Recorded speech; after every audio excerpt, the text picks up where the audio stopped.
메대 족속 아하수에로의 아들 다리오가 갈대아 나라 왕으로 세움을 받던 첫 해, 곧 그 통치 원년에 나 다니엘이 책을 통해 여호와께서 말씀으로 선지자 예레미야에게 알려주신 그 연수를 깨달았나니 곧 예루살렘의 황폐함이 70년 만에 그치리라 하신 것이니라. 내가 금식하며 베옷을 입고 재를 덮어쓰고 주 하나님께 기도하며 간구하기를 결심하고 내 하나님 여호와께 기도하며 자복하여 이르기를 크시고 두려워할 주 하나님, 주를 사랑하고 주의 계명을 지키는 자를 위하여 언약을 지키시고 그에게 인자를 베푸시는 이시여, 우리는 이미 범죄하여 패역하며 행악하며 반역하여 주의 법도와 규례를 떠났사오며 우리가 또 주의 종 선지자들이 주의 이름으로 우리의 왕들과 우리의 고관과 조상들과 온 국민에게 말씀한 것을 듣지 아니하였나이다. 주여, 공의는 주께로 돌아가고 수치는 우리 얼굴로 돌아옴이 오늘과 같아서 유다 사람들과 예루살렘 거민들과 이스라엘이 가까운 곳에 있는 자들이나 먼 곳에 있는 자들이 다 주께서 쫓아내신 각국에서 수치를 당하였사오니 이는 그들이 주께 죄를 범하였음이니이다. 주여, 수치가 우리에게 돌아오고 우리의 왕들과 우리의 고관과 조상들에게 돌아온 것은 우리가 주께 범죄하였음이니이다마는 주 우리 하나님께는 긍휼과 용서하심이 있사오니 이는 우리가 주께 패역하였음이오며 우리 하나님 여호와의 목소리를 듣지 아니하며 여호와께서 그의 종 선지자들에게 부탁하여 우리 앞에 세우신 율법을 행하지 아니하였음이니이다. 안녕하세요. 기도의 골방의 박창래 목사입니다. 이번 주부터 월요일은 하나님의 말씀을 함께 나누고 그 말씀을 붙들고 기도하는 시간을 가지려고 합니다.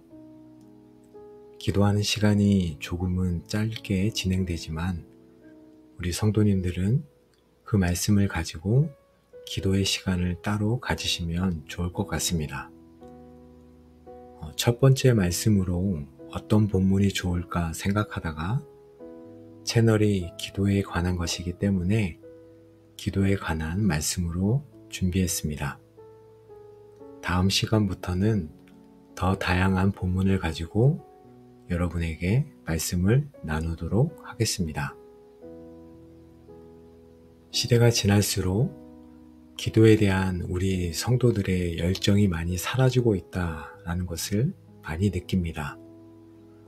우리 믿는 자들의 신앙생활의 기본이라고 한다면 말씀과 기도라고 할 수 있는데 말씀에 대한 열정과 열의는 그래도 그나마 괜찮다고 생각하는데 기도에 대해서는 많이 약해지고 있지 않은가 하는 생각을 많이 하게 됩니다. 말씀의 바퀴와 기도의 바퀴가 균형을 이루어서 올바로 나아가야 하는데 한쪽으로 많이 기울어진 수레와 같은 모습이죠.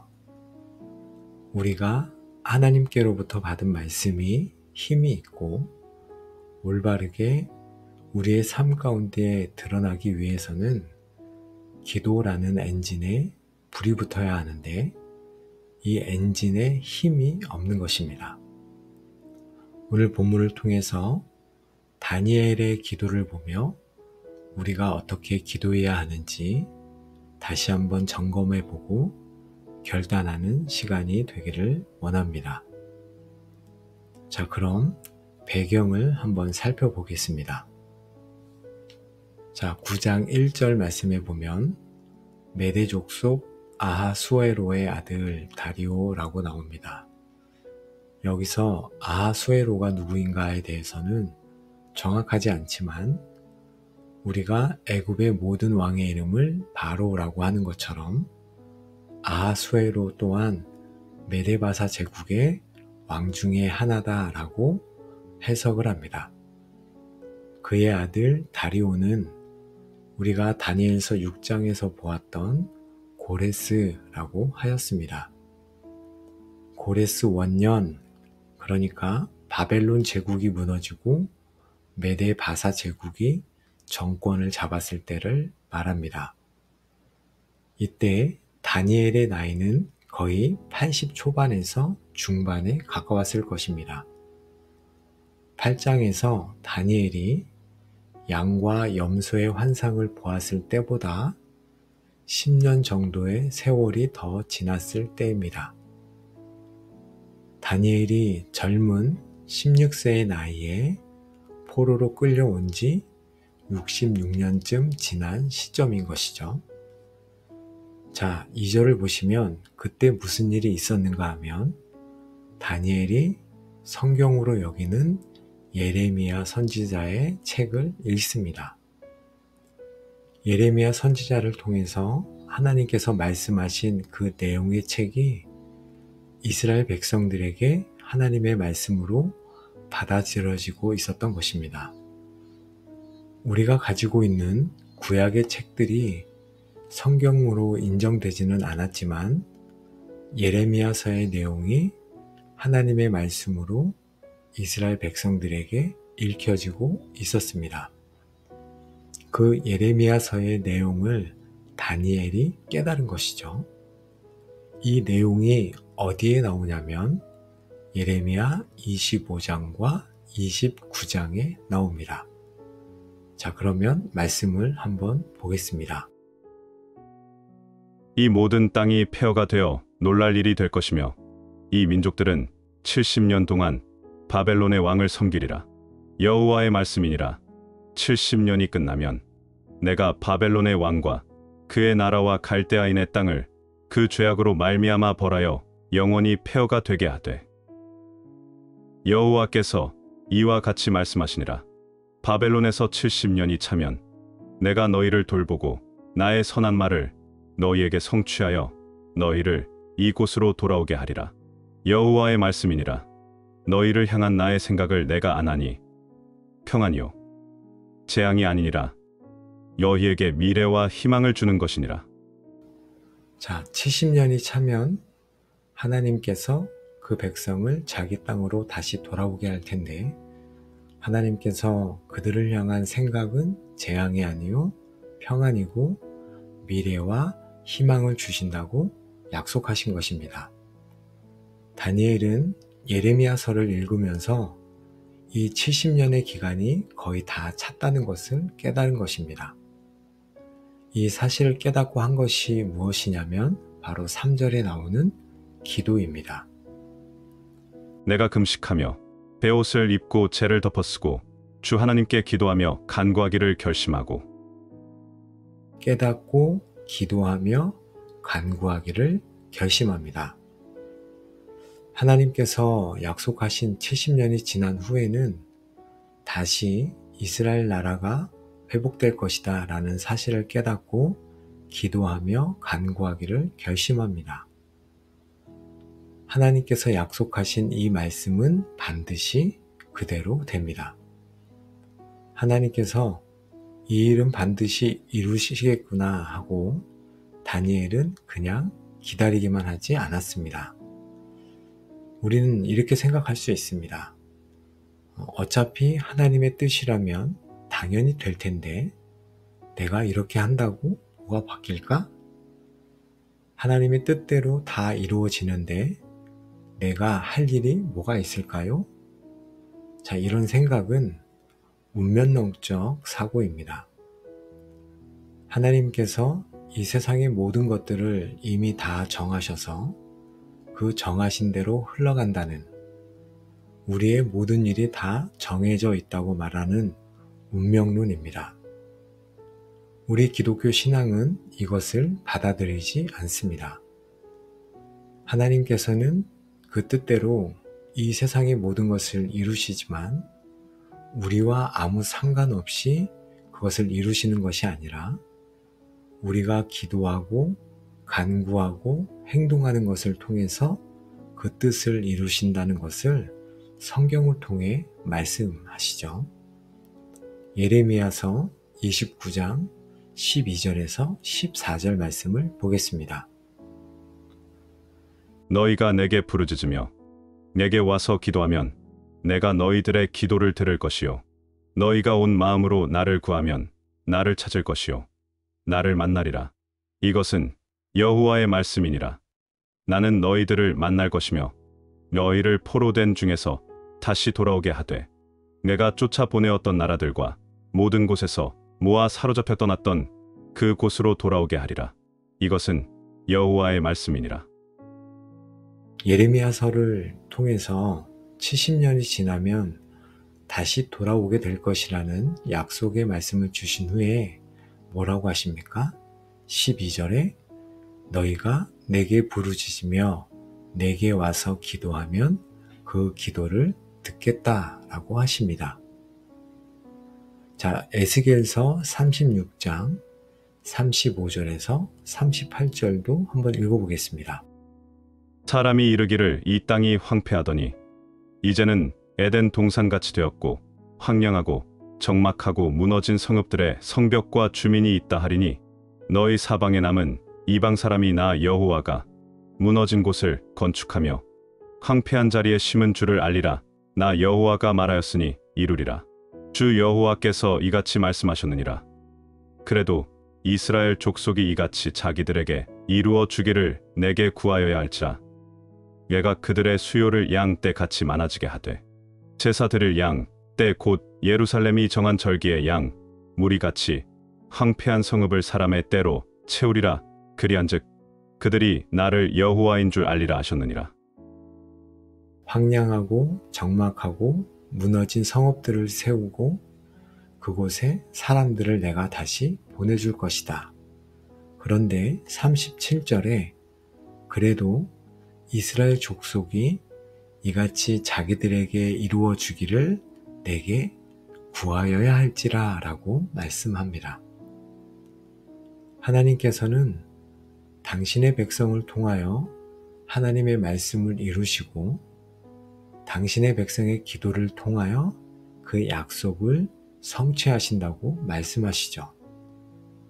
우리가 어떻게 살든 하나님은 그 뜻을 이루신다고 말씀하시지 않습니다. 우리가 말씀을 통하여 깨달은 바를 붙잡고 하나님 앞에서 기도하고 결심하는 것을 통해서 하나님께서는 그 뜻을 이루신다는 것입니다. 요즘 이 기도에 관해서 생각할 때마다 우리 성도님들이 정말 기도 생활을 잘하고 있을까라는 생각과 함께 한편으로는 아침 일찍 일어나서 말씀을 읽고 기도하는 것이 쉽지 않다는 생각을 많이 합니다. 밤늦게까지 직장에서, 가정에서 이런저런 일로 바쁘게 살다가 집에 들어와서 이른 새벽에 일어나서 새벽 기도 나오는 것도 쉽지 않을 뿐더러 아침에 일어나서 조용하게 말씀을 읽고 묵상하고 기도하는 것도 쉽지 않다라는 생각을 하게 됩니다. 아침마다 어느 집이든 전쟁이 일어나죠. 화장실 먼저 쓰겠다고 난리고 우리 아이들은 이거 없네 저거 없네 찾으러 다니고 늦었다고 우리 부모님들은 불호령이 떨어지고 그런데 어떻게 아침 시간에 무릎을 꿇고 기도할 시간이 있겠습니까? 그렇게 하루를 보내고 들어와서 다 씻고 누워서 기도하려고 침대에 무릎을 꿇으면 우리 주님이 오시기 전에 무엇이 먼저 찾아옵니까? 잠이 먼저 찾아옵니다. 누워서 하루를 마무리하며 기도하겠다는 것은 나는 기도를 하겠다는 핑계로 자겠다라는 말과 같습니다. 그것처럼 기도한다는 것이 쉽지 않습니다. 정말 대단한 결심과 결단을 하지 않으면 쉽지 않습니다. 그럼에도 불구하고 우리가 꼭 해야 하는 것이 바로 기도입니다. 제가 신앙생활을 제대로 시작한 때가 고등학교 때부터니까 한 27년 정도 된 것 같습니다.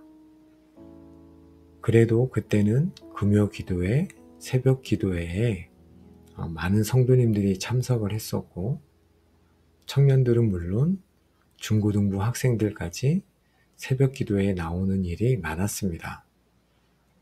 그런데 시간이 지날수록 점점 더 우리 성도들이 기도하는 곳에 보이지 않기 시작하죠. 우리는 생각하기를 새벽 기도는 정말 신앙이 좋거나 아니면 어떤 중대한 사건이 개인사에 터지거나 어떤 문제를 해결하기 위해서 특별하게 할 때만 나오는 시간으로 생각합니다. 그 말은 점점 더 기도하는 사람도 그리고 기도하는 시간도 우리에게 줄어든다는 말이죠.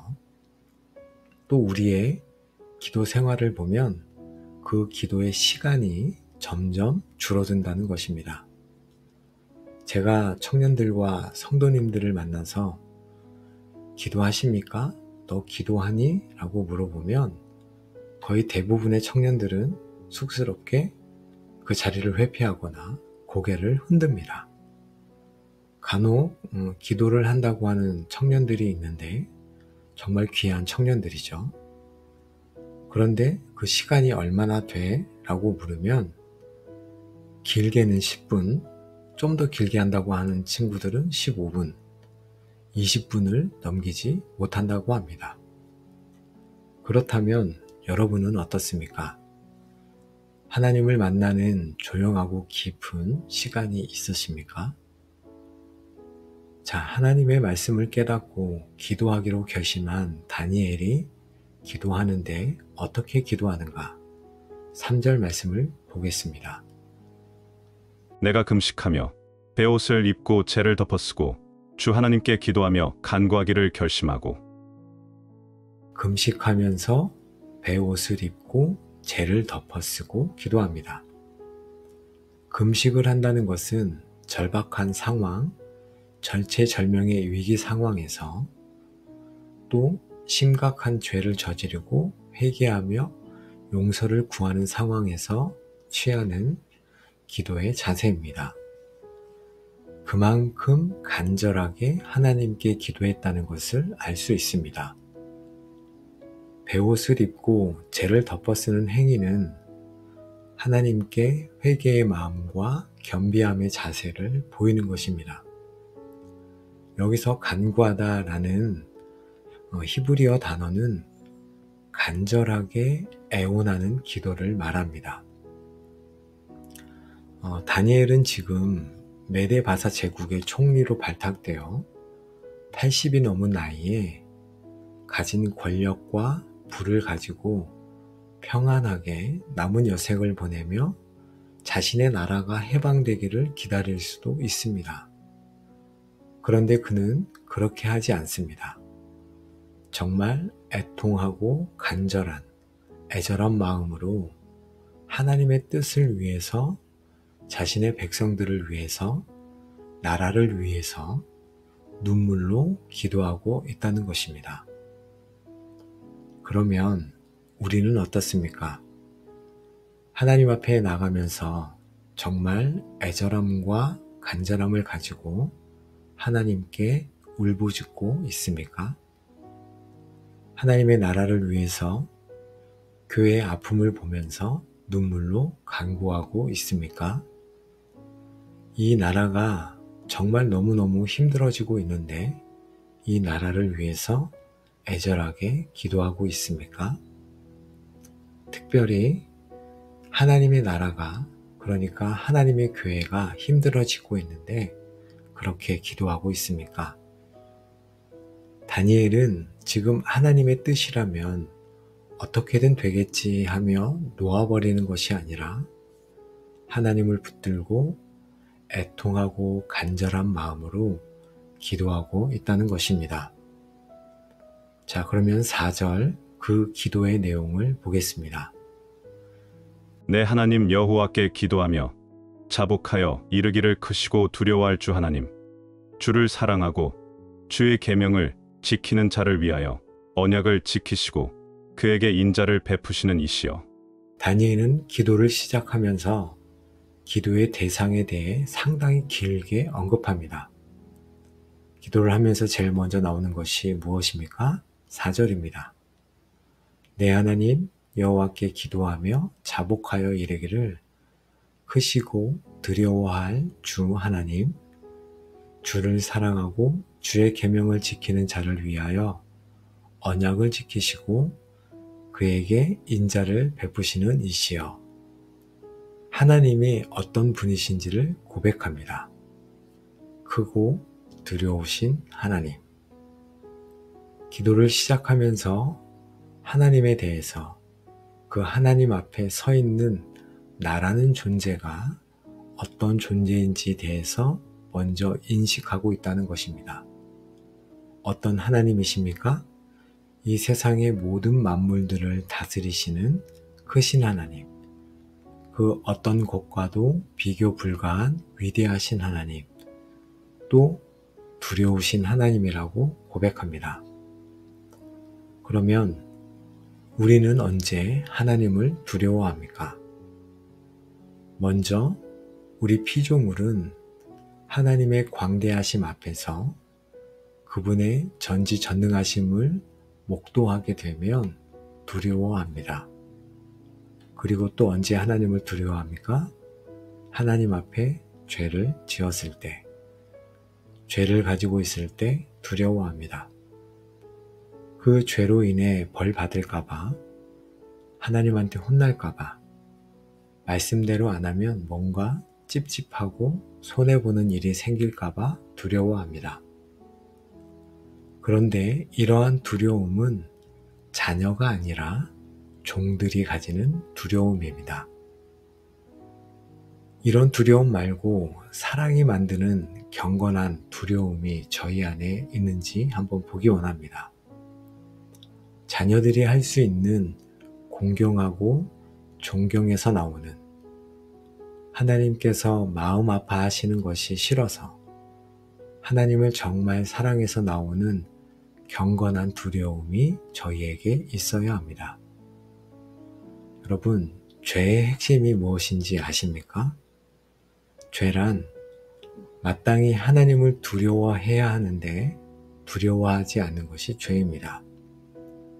내가 이것을 하면 하나님이 싫어하시고 안 되는 줄 아는데 하는 것, 하나님이 보고 계시다는 것을 알지만 내 생각과 합리화만 되면 하나님이 보시든 상관없이 하나님이 싫어하시는 것과 상관없이 행하는 것, 그것이 죄입니다. 그러니까 하나님을 두려워하지 않는 것이 바로 죄입니다. 이렇게 다니엘은 하나님을 부르면서 기도를 시작합니다. 여러분, 저희 성경에는 번역이 되어 있지 않은데 기도의 맨 처음에 히브리어 안나라는 단어가 사용되었습니다. 이 단어는 구약 성경에서 12번 사용되었는데 한 번만 제외하고 모두가 다 여호와 하나님께 간구하는 문맥의 첫머리에서 하나님을 간절하게 부르는 단어로 사용되었습니다. 하나님이 어떤 분이신지 알고 그 영화로우심과 광대하심과 두려워할 정도로 영광스러운 하나님을 간절히 찾고 그분을 먼저 부르면서 기도를 시작한다는 것입니다. 자, 그럼 우리의 기도는 어떻게 시작하십니까? 처음부터 끝까지 나의 가족들이 잘 되기만을 위해서 기도하고 있습니까? 그런 기도는 다른 신학적인 용어로 샤머니즘의 기도와 같다라고 말할 수 있습니다. 다니엘이 또 기도를 하면서 무엇을 고백하는지 한번 보십시오. 5절입니다. 우리는 이미 범죄하여 패역하며 행악하며 반역하여 주의 법도와 규례를 떠났사오며. 죄를 고백합니다. 하나님 앞에서 지은 죄들을 낱낱이 고백하죠. 우리라는 표현은 이스라엘의 어떤 특정 집단을 말하는 것이 아닙니다. 하나님 백성 모두의 죄악을 말하고 있는 것입니다. 5절에서만 죄악이 4가지가 나옵니다. 패역하고 행악하고 반역하고 주의 법도와 규례를 떠났다. 또 여기서 범죄하다라는 단어는 히브리어 하타라는 단어인데 정해진 목표나 맞추어야 할 관역에서 빗나가는 것을 의미합니다. 하나님의 백성에게 요구하시는 거룩하고 성결한 삶에서 완전히 벗어나 빗나간 삶을 사는 것을 말합니다. 패역하다, 이것은 바른 것을 구부리거나 진리를 왜곡하는 것을 의미합니다. 하나님의 말씀을 그대로 받지 않고 그대로 순종하지 않고 자기들 임의대로 바꾸고 왜곡하는 완악한 삶을 사는 것을 말씀합니다. 하나님께서 원하시는 원래의 뜻대로 순종하지 않고 자신의 생각과 합쳐서 요만큼만 아니면 살짝 변형해서 온전한 순종이 아니라 95%만 아니면 10%만 하고 자기는 다 했다고 하는 것입니다. 또 행악하며 이건 무엇이냐면 하나님뿐만 아니라 다른 사람들에게도 대항해서 악을 행하는 것. 반역하다라는 것은 하나님의 권위에 대항해서 대들거나 하나님의 뜻에 반기를 드는 것입니다. 법도와 규례를 떠났다. 하나님의 말씀을 싫어해서 자신들이 임의대로 행동의 기준을 세워두고 산다라는 것입니다. 다니엘이 이렇게 이스라엘 민족의 범죄를 다양한 동사와 부정사로 표현한 이유가 무엇이냐면 이 죄악의 목록들을 쭉 나열한 이유가 무엇이냐면 그들의 죄악이 이루 말할 수 없을 만큼 컸다는 사실을 강조하기 위해서입니다. 또 죄들이 얼마나 많이 있는지를 여러 가지 단어를 써서 표현하고 있다는 것입니다. 자, 그러면 6절 끝에도 한번 보십시오. 듣지 아니하였다. 7절에도 죄를 범하였나이다. 8절에도 주께 이니이다. 9절에도 주께 패역하였음이니이다. 계속해서 우리가 얼마나 하나님 앞에서 죄악을 저지르며 살아가고 있는지를 자신의 모습이 어떤지를 하나님께 애통하며 간구하고 있는지 여러분 보이십니까? 자, 그러면 우리는 어떻습니까? 하나님 앞에서 회개한다고 하면서 제가 어쩔 수 없이 한두 개 죄를 지었습니다. 하나님 용서해 주세요. 그건 제가 잘못했네요. 라고 아주 가볍게 지나가지는 않습니까? 하나님 앞에 내 죄의 목록만 툭 던져놓으면 그것이 용서받는 것처럼 생각해서 아주 슬쩍 스쳐 지나갑니다. 그런데 그러한 기도라도 하면 다행입니다. 기도는 하는데 온통 자신의 아픔과 자신의 필요한 것만 쏟아내 놓고 가는 백성들도 있습니다. 그런데 보십시오. 다니엘이 어떻게 기도하고 있는지, 그 죄악이 얼마나 중하고 무거운지, 하나님 앞에서 자신과 자신의 민족이 얼마나 큰 죄악을 저질렀는지를 애통해하며 간곡하게 부르짖는지 한번 보십시오. 여러분, 우리가 지금 살아가고 있는 이 시대는 자신의 잘못을 쉽게 인정하지 않는 시대입니다. 어떻게 해서든 자신의 잘못은 감추고 다른 사람의 잘못을 들춰내는, 자신에게는 한없이 관대하면서 남에게는 한없이 철저한 시대. 그래서 남을 향한 불평과 비판이 너무나 넘쳐나는 시대를 살아갑니다. 제가 정말 잘못했습니다 라고 고개를 숙이지 않는 시대이죠. 이 나라의 지도자들 뿐만 아니라 영적인 교회의 지도자들 뿐만 아니라 우리도 마찬가지입니다. 정말 진심을 다해 잘못을 인정하고 회개하는 모습을 찾아보기가 힘듭니다. 정치인들이 어쩌다 한번 나의 불찰입니다. 저의 잘못입니다. 라고 고백한다고 그 진정성이 느껴지지 않는 시대입니다. 그렇다면 다니엘을 한번 보십시오. 오늘 본문에서 가장 많이 나오는 단어 중에 하나가 무엇이냐면 바로 우리라는 단어입니다. 끝없이 남을 탓하는 것이 아니라 이 민족의 죄가, 이 교회의 공동체의 죄가 바로 나의 죄인 것처럼, 아니 나의 죄로 여기고 하나님 앞에 4절에 보시면 자복합니다. 이러한 기도의 모습이 저희들의 기도의 모습이 되어야 할 것입니다. 그러기 위해서 여러분 기도하셔야 합니다. 힘들지만 고되지만 다른 무엇보다 기도하며 하나님 앞에 나아가는 시간을 최우선으로 두고 그 기도의 시간과 분량을 늘려가야 합니다.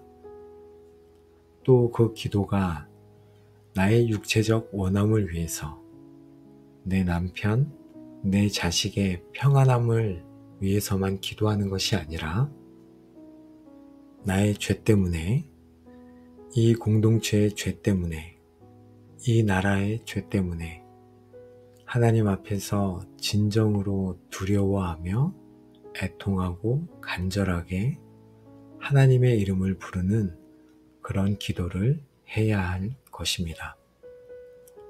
다니엘이 하나님 앞에서 한 이 기도가 우리의 기도가 되기를 예수님의 이름으로 축복합니다. 아멘. 하나님 아버지, 오늘 다니엘의 기도를 통해 우리의 기도를 돌아봅니다. 하나님을 향한 경외함으로 시작하며 우리의 죄를 끌어안고 애통하며 하나님의 약속을 붙들고 간절히 부르짖었던 다니엘의 기도가 이제 우리의 기도가 되기를 소망합니다. 일상으로 돌아가서도 기도의 끈을 놓지 않게 하시고 힘들고 어렵지만 시간을 정하여 하나님 앞에 무릎 꿇는 기도의 용사가 되게 하여 주옵소서. 우리의 기도를 통해 하나님의 뜻을 이루시는 통로로 우리를 사용하여 주옵소서. 예수님의 이름으로 기도합니다. 아멘.